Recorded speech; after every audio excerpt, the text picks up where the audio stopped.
Alex's next task is to use Excel functions to calculate the net present value of two investment opportunities. As we heard in the discussion videos, net present value is the difference between the present value of cash inflows and the present value of cash outflows.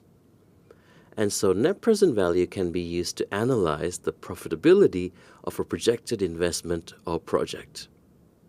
For example, our investment opportunity 1.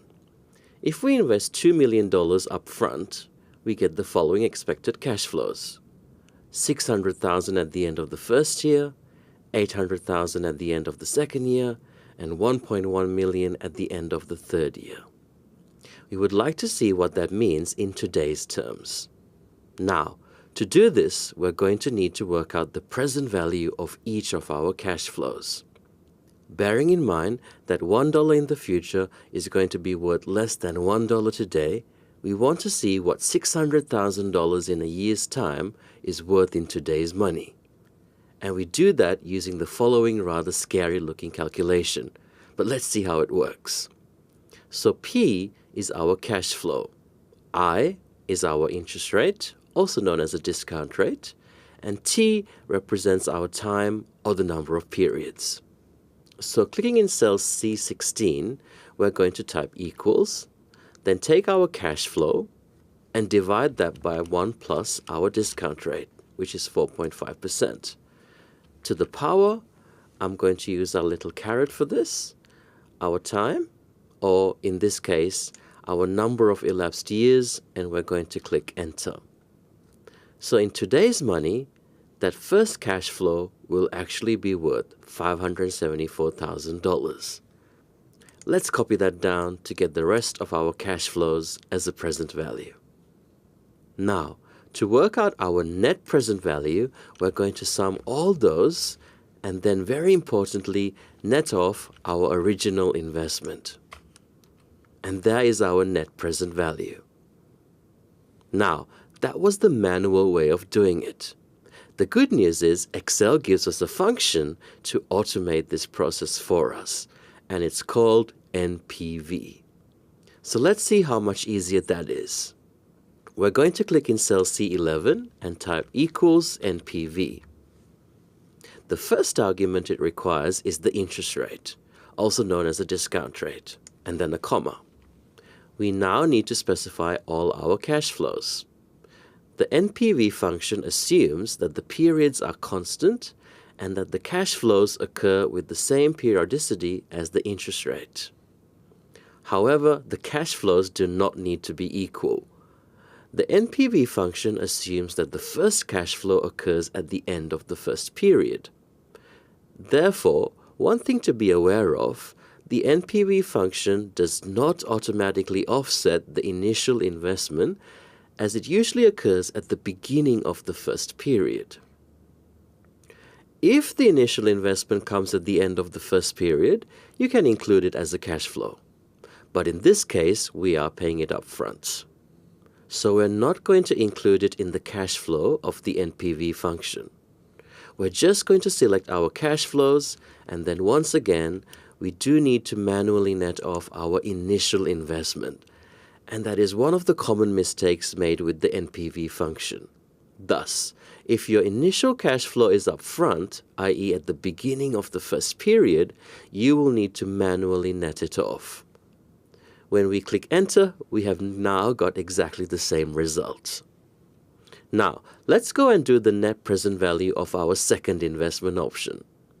So we're going to click in cell G11 and type equals NPV.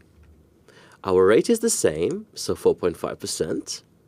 And once again, we are going to select our cash flows and then net off our initial investment. So at first glance, it looks like we're getting a much better return on our first investment option. However, this is hard to compare as the initial investments are not the same, and of course neither are the cash flows. So while this is one measure, it doesn't tell us what our actual rate of return is. Another way we can compare two investment opportunities is using the internal rate of return. This is the rate of growth a project is expected to generate. And while the actual rate of return will often differ from this estimate, the project with substantially higher internal rate of return, or IRR, would be preferred over another project with a lower IRR, assuming the company's cost of capital is equivalent in both projects. Let's see how we can calculate IRR. We're going to click into cell C12 and type equals IR and press tab. We're now going to select the cash flows. And once again, the IRR function does expect the periods to be constant. It also requires that all the cash flows, both the initial investment and subsequent cash flows, are stored together in the workbook. So that is one factor to be aware of when designing your workbooks. We're now going to select all of our values, including our initial investment, and then we have the very curious argument called guess. It is optional, and generally you won't need to supply this. But it is possible that the internal rate of return will not be able to solve the problem. If this is the case, you can give it a sort of starting point. So you can say, we think the internal rate of return will be around this. And that can help Excel get to your solution.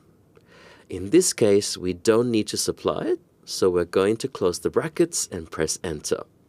Now, what we've actually calculated here, this IRR, is the rate at which our present value will return 0. This means that another investment opportunity that has the same cost of capital would have to get a rate of over 10.85% to be an improvement on this option. Let's have a look at our option 2. So once again, equals IRR, select all your cash flows, and enter. And interestingly enough, you'll see that option 2 actually has a higher internal rate of return and is therefore a better investment option, assuming the cost of capital for both projects are equal. So we've now looked at how we can use Excel's NPV function and IRR function to estimate the rate of growth of different investment opportunities.